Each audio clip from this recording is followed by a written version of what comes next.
জুলাই বিপ্লব থেকে সবচেয়ে বেশি লাভবান হয়েছে বিএনপি। খালেদা জিয়ার মুক্তি, তারেক রহমানের লন্ডন থেকে দেশে ফিরে আসা,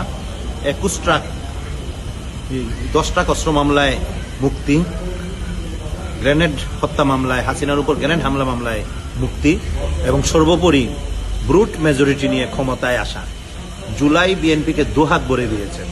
অতএব বিএনপির উচিত জুলাইকে কুলে তুলে নেওয়া, জুলাই চেতনাকে পুরাপুরি ধারণ করা এবং জুলাই সনদ বাস্তবায়ন করা।